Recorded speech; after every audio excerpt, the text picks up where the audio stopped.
Good morning, my name is John Mullins, and I would like to welcome you to today's Ohigan special service at Berkeley Buddhist Temple. Ohigan is a holiday that is celebrated every fall equinox and spring equinox, and Ohigan directly translates to other shore. So we're here on this shore, and we like to think that the Buddhist teachings guide us as we look toward the other shore, which represents liberation, also known as the Pure Land. And this period is for us to reflect on the 6 paramitas, which are ideals, literally perfections. Of course, we are not perfect and we're not striving to become perfect, but as we reflect on these Buddhist ideals, it's just an opportunity to kind of take them in and let those teachings guide us in our lives. So we look forward to observing this holiday today with you. We will begin the service with a moment of quiet sitting. Reverend Kuwahara will strike the bell, and we will sit for 1 or 2 minutes to quiet our minds and prepare to hear the Dharma. Then he will strike the bell again, and we will continue on with the service.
Reverend Kuwahara will now lead us in sutra chanting. The words to the selected sutra will appear on your screen.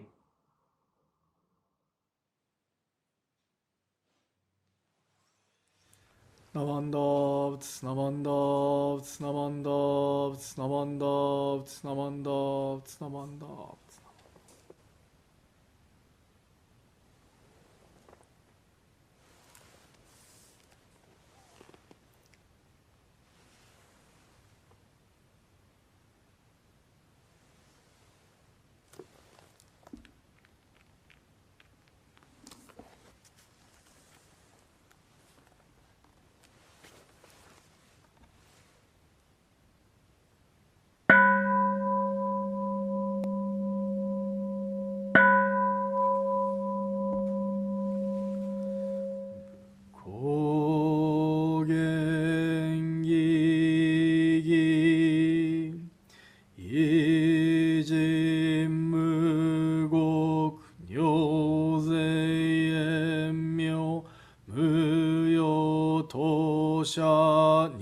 日月に修行縁女開始音平有脈十目如来予言調整無輪小学大音コール実法開門精進三昧知恵意徳無量修正慶右人体前年小仏崩壊無人人の空語外体無名欲ぬ生存用無人の死死人徳無量空君古代知恵人名光明意祖神道大戦願が差仏在所法華道生じ未不下だ不正上位解任生じ尿税三昧知恵以上合成特仏不行死が一切空空一切大や消しう仏百千の熊無料大小収入語者供養一切死と勝仏不尿愚道検証不逆非尿語者勝仏世界無不影無種節道光明師匠変師小国尿税精進二人難量両が差仏国土大五種奇妙道場超絶国尿内音二無闘争がと愛民道達一切実法来生新熱症状伊藤が国慶楽安の公仏神妙税が神書本願の非力少々よ実法生存知恵無下上領子孫知が信行軽量心思食読中画行精進忍術不敬ナマンダブナマンダブナマンダブナマンダブナマンダブナマンダブがんにしくどく平等性際道本菩提心往生安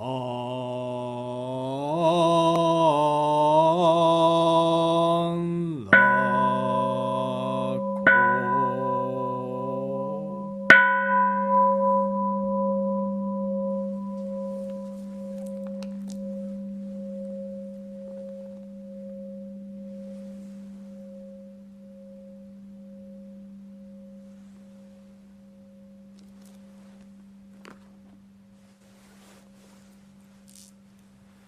ナマンダーツナマンダーツナマンダーツナマンダーツナマンダーツナマンダーツナマンダーツナマンダーツナマンダーツナマンダーツナマンダーツナマンダー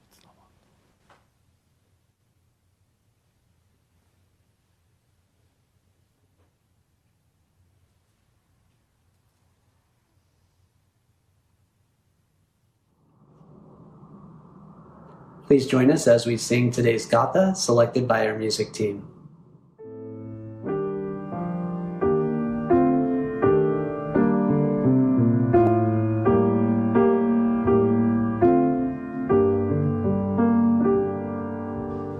The purest time in nature's realm, in the early spring and fall.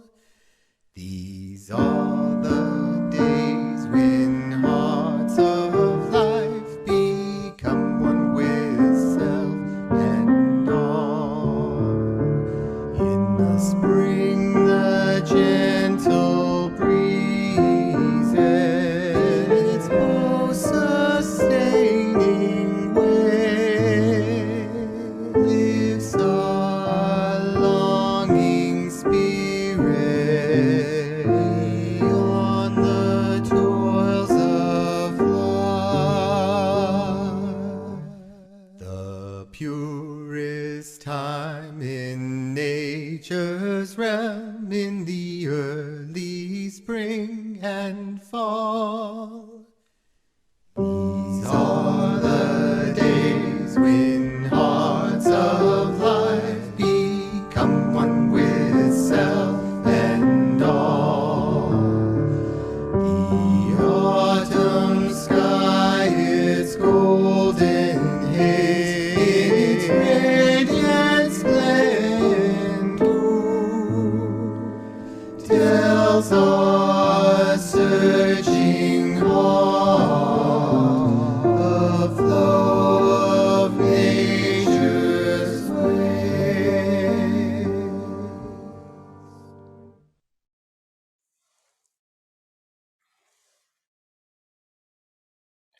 Please let me introduce today's guest speaker, Reverend Etsuko Mikame. Reverend Mikame was born and raised in Shimane Prefecture in Japan. She majored in English and English literature at Waseda University, Tokyo. Spiritually and religiously, she was inspired by her grandmother and decided to become a Buddhist priest. Graduating from Waseda University, she then studied Buddhism at the Chuo Bukkyo Gakuin, a Buddhist seminary in Kyoto, for 2 years. After finishing the 2-year course there, she worked for that seminary as a dormitory manager. She also worked as a mentor and gave guidance to many students for 3 years. Reverend Mikame came to the United States in August 2019, and she is now serving for the San Jose Buddhist Church Betsuin as a Kaikyoshi minister. Please enjoy Mikame Sensei's messages. Good morning, everyone. How are you doing? I hope you are doing okay. Although I'm so sad that I couldn't see you and speak to you in person at the Berkeley Buddhist Temple, I'm still so happy that I'm able to share my appreciation of Dharma with you here. I'd like to begin my talk with saying Namo Amida Butsu. If you wouldn't mind, please show me in Gassho. Namo Amida Butsu. Namo Amida Butsu. Namo Amida Butsu. Namo Amida Butsu. Namo Amida Butsu. Again, thank you so much for having me for the Berkeley Buddhist Temple's special Ohigan service. I am Etsuko Mikame. I'm originally born and raised in a small town of Japan and live in San Jose now. Since the village where I grew up is located in a very deep countryside, it snows a lot every year, and the population of wild animals is higher than that of people. You can sometimes see passing wild boars, foxes, tanuki, which we call raccoon dogs in English, and monkeys. Wild animals normally live in forests, but recently it is hard for them to find food, and they sometimes come out to our village looking for food. So when I was a child, there was a class to learn how to behave when we come across wild animals. Have you come across wild monkeys? Maybe some of you have seen them in the zoo, right? Monkeys in zoo play with each other and groom with each other, right? And bathe into the hot spring at some zoos in Japan. And they basically look so relaxed in the cages. But actually, wild monkeys are totally different from those that you see in a zoo. Different from monkeys in zoo, wild monkeys are more fierce because they need to protect themselves to survive in the wild. So, if by any chance, when you see wild monkeys in the future, how should we behave? Do you know it? This is a very important thing you should remember. So today I'll tell you some tips, 2 tips. The first thing is that don't stare at their eyes when you come across them in the wild. Okay? For monkeys, eye contact generally means hostility. They understand you are trying to attack them.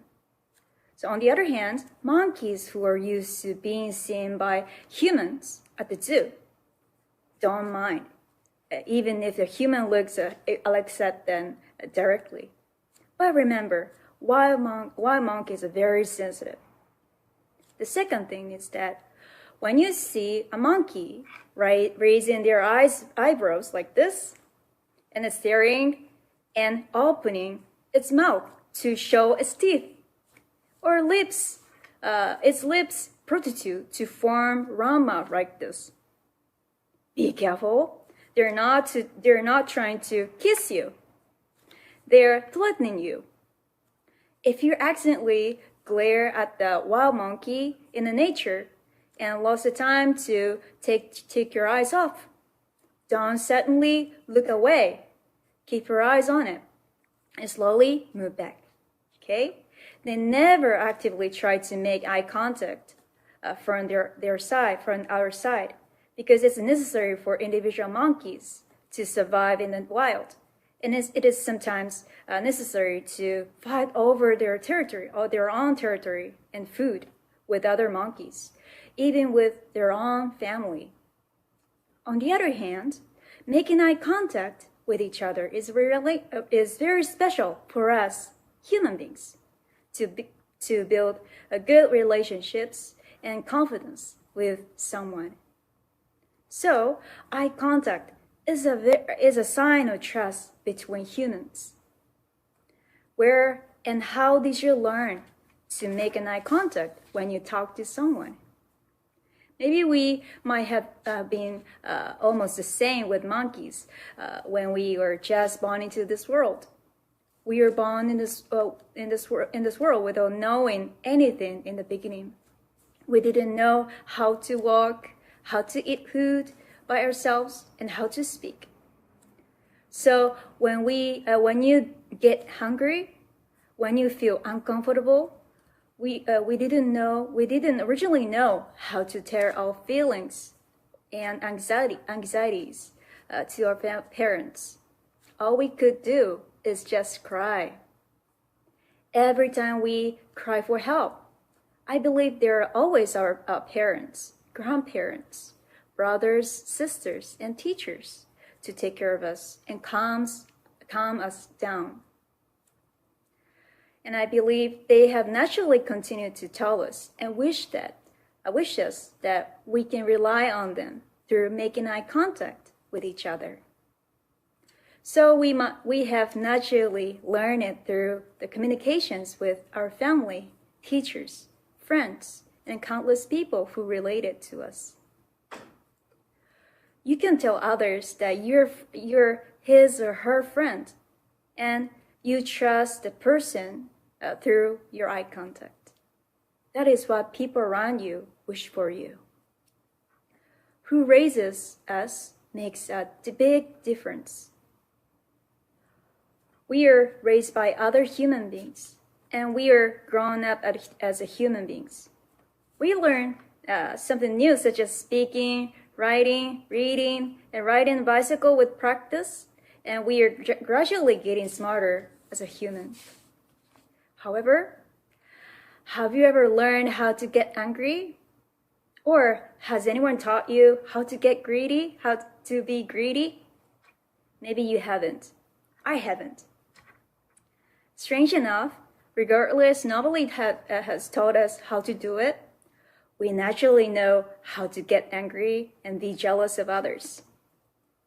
We tend to be mad at someone or something if something which we don't like happens.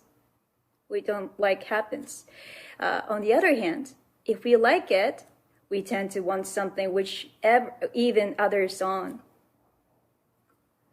I can say that we are all born genius in terms of getting mad or greedy, because we know how to do it without any study or practice. Here, this is what Shakyamuni Buddha tells us. Greed and anger are what we originally have in our natures. He also tells us it is because our ignorance. In other words, self-centeredness. These are known as blind passions, which cause sufferings in Buddhism, because these passions bother us from seeing the world as it is. It wouldn't be a big problem with these natures if you live alone in this world. But we live with many people in this world because we're interconnected with one another. So if we push our own perspectives and conditions on each other, sometimes it might cause us trouble and interpersonal conflict with others. Without any self-reflection and compassion, we will never know which direction our true nature takes our lives to. It could be a very bad thing. That is why Amida Buddha wanted to guide each of us to the path to harmonize with one another, and wanted to raise us as a Buddha's children who can live one's life happily.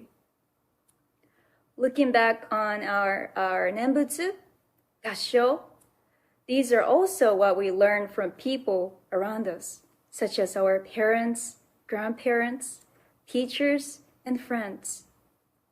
They always guide us and wish for us that we will be able to live our lives with Nembutsu or Amida Buddha, and to appreciate our lives with others in harmony as Amida's children.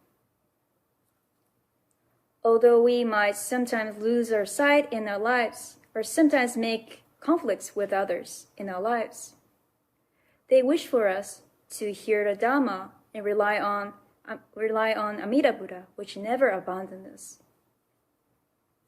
This is not originally Amida Buddha's wish for us. Amida wishes us to share the true joy of life with each other and to be able to open up our hearts and mind and live our lives to the utmost.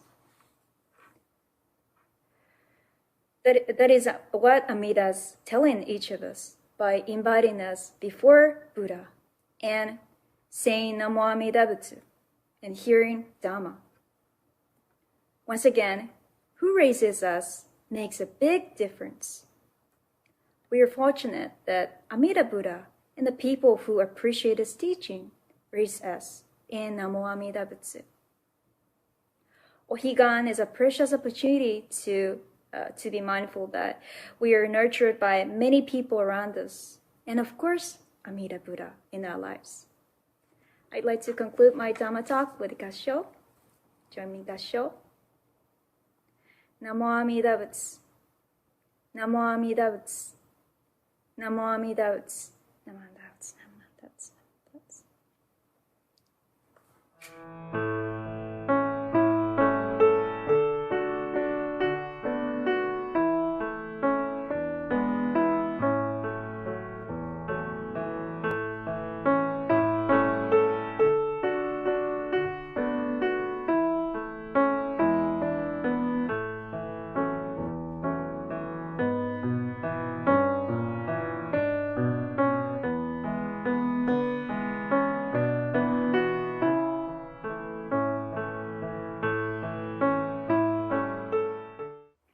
morning, everyone. Thank you so much again for having me to Ohigan service this morning.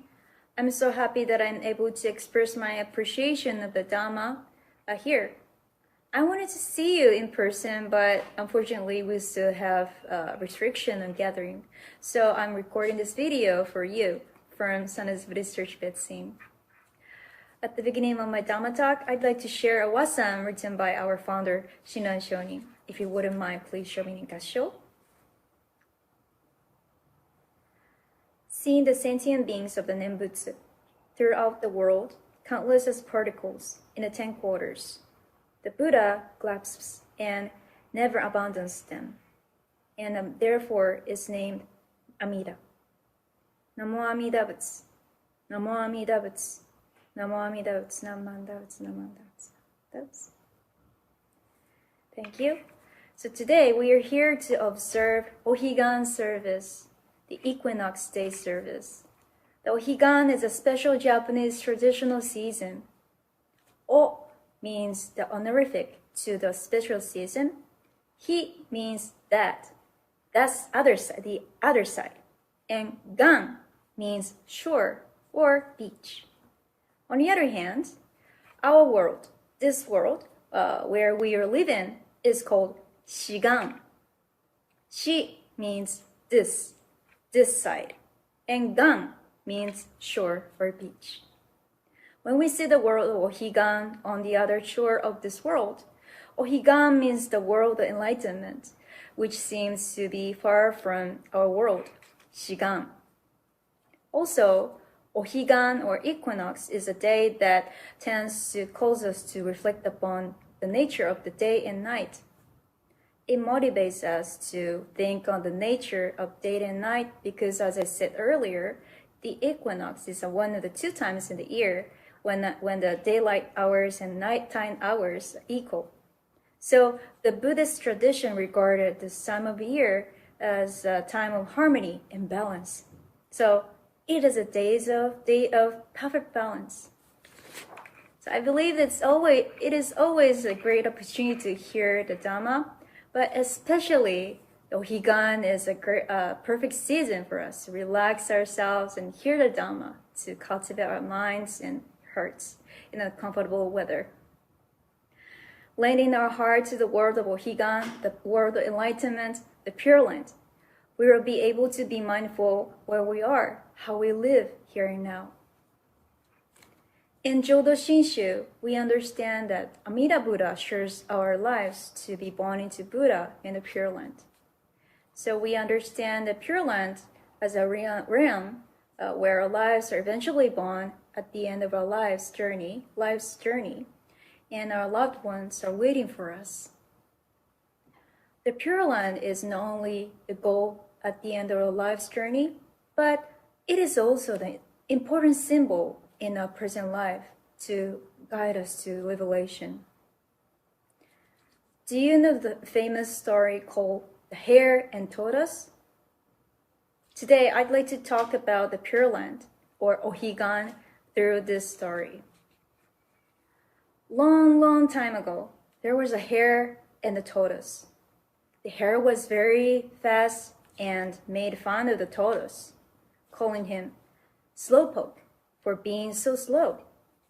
The tortoise, who hated being picked on, asked the hare, why don't we race to the base of the mountain over there? The hare replied, sure, but you think you can beat me in a race? There's no way you win.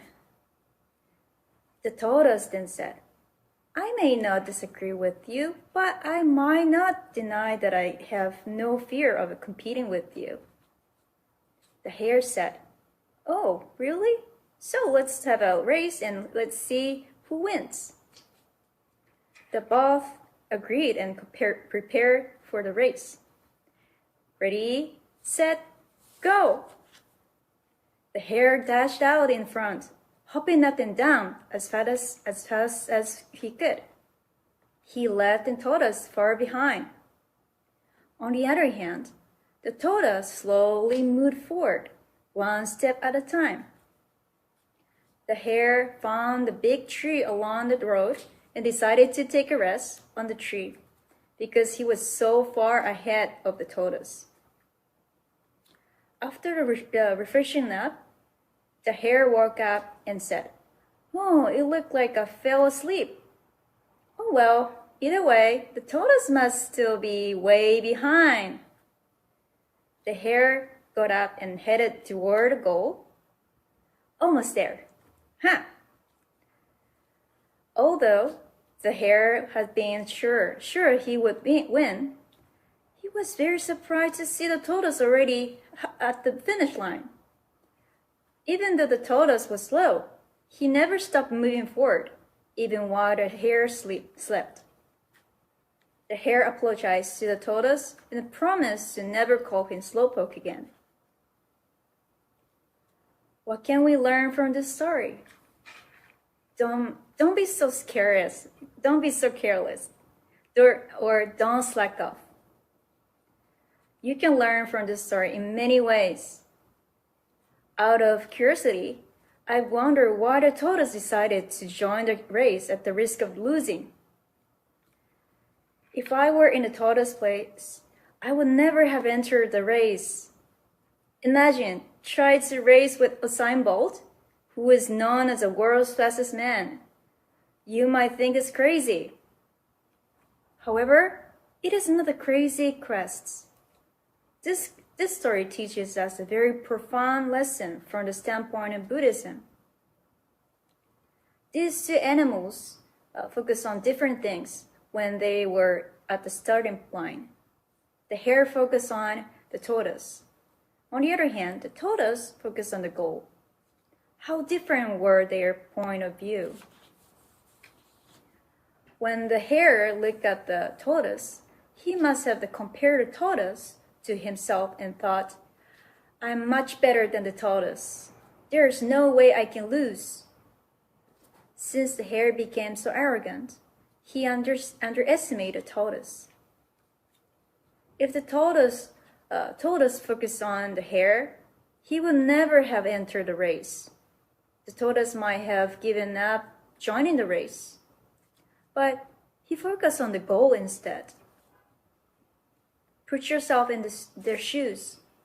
When you see someone who seems superior to you, you may belittle yourself or sometimes feel jealous.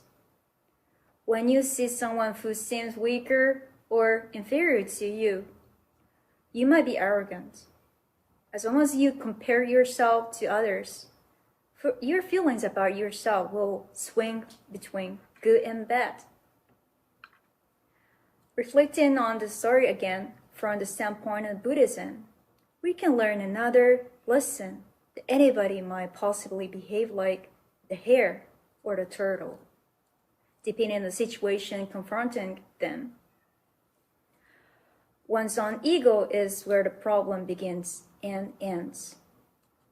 We can easily lose our temper and true goal when we are in the middle of the chaotic situations. However, if one concentrates on one's goal like the tortoise did, one's mind can focus on the way to live life to the fullest without comparing to others. Aware of the way things truly are is what allows us to understand the true value of life and acknowledge each life as it is. That might be the true reason why Amida Buddha established the Pure Land, or Higan, as a place of true settlement for the sentient beings. Although we cannot gather at Hondo in the temple due to the pandemic, we are still able to hear the Dharma from where we are and still connected with other Dharma friends, reciting Nembutsu with our hands placed in Gassho. That means each of us is focused on the Pure Land as our true home. What is home like you? What is home like for you? I can say that that is somewhere we feel safe, we can show our weakness without any fear, and we can be accepted just as we are. But it doesn't always refer to certain places, but it can be a person who has the home feeling. We are fortunate that Amida Buddha wishes for us to be able to accept Pure Land, Ohigan, and its wisdom and compassion as a firm place of peace in our lives, whenever we are in a situation in our lives. Our founder Shinran Shonin tells us that Pure Land is a cold place of peace in one of his main writings, Kyogyo Shinsho. So Shinran Shonin suggests that we live our lives with hearing the Pure Land teaching as our true home. You have settled in your spiritual life. That is to say, you don't need to compare yourself to others. Your life is always going as it is. It reminds me of a Japanese minister's talk, Japanese minister's Dharma talk. He tells us like this: Amida Buddha never gives us a score on your life and accepts each of you as you are unconditionally. We are in this world always judging others. This person is good or bad, winner or loser, rich or poor, something like that. On the contrary, it always means that we are evaluated by people surrounding us. It is inevitable for us to be judged as long as we live in this world. My mind may have been contaminated by the need to compare myself with others, lose or gain, victory or defeat. We each other may pretend to be strong and that everything's okay in this world, by hiding our suffering, which we can express, and sadness, which we can't talk about. In such a reality, Amida Buddha never discriminates and judges our lives. Regardless of the person, everyone's life is equally perfect score as they are. Here, I'd like to share the story of the time when I was a university student. After graduating from high school, I was learning English and English literature in Waseda University in Tokyo. I originally really loved to study English when I was a high school student. And this is embarrassing. I'm ashamed to tell you, but I assumed that I was superior to other students in my high school when it comes to English. So I was very excited to start something new and start studying my favorite subject in the university. At the first class, we had a self-instruction in front of everyone in the classroom. Most students were really good and confident to speak in English because some people grew up in the US and spoke like a native English speakers, and others had studied abroad some years. I was very surprised to hear others' introduction. On the other hand, I haven't studied abroad at the time, and I grew up in a rural region in Shimane, Japan, which doesn't have much chance to speak in English. I have studied English by myself only through radio. So I felt like all students except me seemed superior to me. It was like a shocking experience for me at the beginning of my university life. Since then, I felt scared to speak in front of other classmates in English during the classes because I belittle and underestimated myself. And I feel the same now, a little bit. I gradually became tired of attending the classes and thought it was meaningless for me to study in English because I was not much for other students. I didn't tell my friends about my suffering because I didn't want them to worry about me, and I thought nobody could understand my suffering. During my four years in the university, I lived in a dormitory where Japanese students and foreign students students in the university lived. I had a good Taiwanese friend who lived in the next door, my next door for years. Her name was Tina, studying in a different department. I often visited her room to talk to her in Japanese, not in English. I loved her room more than mine, because there are tons of manga comic books and DVDs of anime on her shelves, and it was so relaxed, and I didn't need to tighten my shoulders in her room. That's why I loved her room. And she was good at Japanese, like a native speaker, Japanese speaker. Other than that, she spoke English, French, Spanish, and Chinese. But she never acted big, even if she was smart. But she was always cheerful and humble. One day, when I sat on her bed as usual and watched a Japanese drama with her, I deeply sighed unconsciously because I was really tired of the classes in the university. Hearing my deep sigh, she told me, Jess, life is tough. Life is full of tough, isn't it? And I replied, yes, it is. We shared a deep sigh together. And we laughed together. I was so happy that I felt like I had a friend who understood my suffering. I told her how I was suffering, and she taught me an important thing. I know how you are feeling now. I suffered like you before when I was learning Japanese. But remember, you don't need to worry about anything. English is a tool to communicate with others.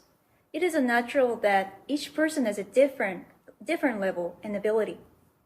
Accepting others and yourself will be a first big step for you.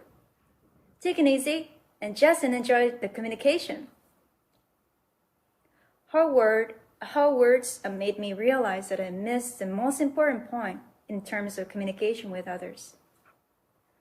I always focus on other classmates because I regarded English as one of the subjects at school. Our abilities are compared to other students and scored by the teachers at school. So I realized that I cannot enjoy the communication in English unless I don't compare my ability to others. So thanks to her advice, I gradually came to enjoy the conversation in English and feel a little bit comfortable to have a chat in English. But even now, this story encouraged me because I still am I'm comfortable in casual conversation. We sometimes suffer from being evaluated others, and even self-assessment could be our suffering. Looking back on my university life, I shoved myself into the small cage of my pride. We may be living in such a stressful world. Therefore, I can say there is a great gratitude to be able to have an opportunity to pay respect to Amida Buddha in the Pure Land through the putting our hands together in gassho in front of the altar at the temple, in our houses, in our busy daily lives. It means we have a special and an important place to be free from any calculations. So that is why I'm really happy to have the place where I can be accepted, where I am, as I am, feeling such a great existence by my side with my gassho and with my hands in gassho. However, it is not only in front of the altar, but whatever we recite and hear Namo Amida Butsu, Nembutsu, there is our reassuring place here and now. As long as our life journey continues, we cannot escape from confronting suffering, such as old age, illness, death, and any kinds of personal difficulties. But no matter what difficult choices or situations we come to encounter, Amida Buddha is always looking after each of us to be brought across from this world to the Pure Land, Ohigan. It opens up our hearts and mind and bodies to listen intently to the Dharma wherever and whenever possible. I hope we will strive to live our lives worthy of this net of compassion that embraces us by living life of gratitude with every Dharma friend. Thank you very much for listening. I'd like to conclude my talk with reading Wasan again. If you wouldn't mind, please show me Gasho. Seeing the sentient beings of the Nembutsu throughout the world, countless of us particles in the 10 quarters, the Buddha grasps and never abandons them, and therefore is named Amida. Namo Amida Butsu, Namo Amida Butsu, Namo Amida Butsu, Namanda Butsu, Namanda Butsu, Namanda Butsu. Thank you very much. Please stay safe. Bye.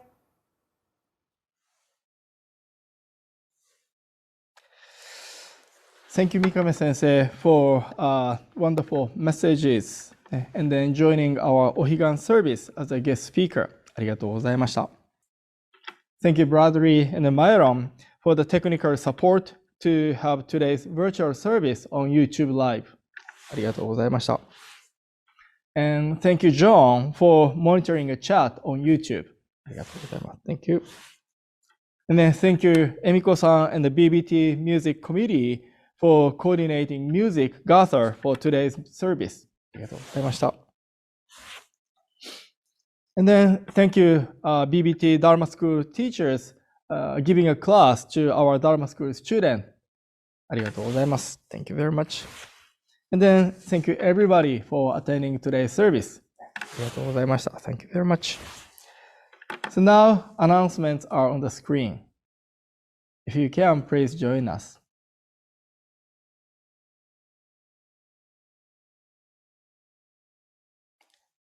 Again, thank you very much for attending today's service. See you next week, and then please take care. ありがとうございました。Thank you.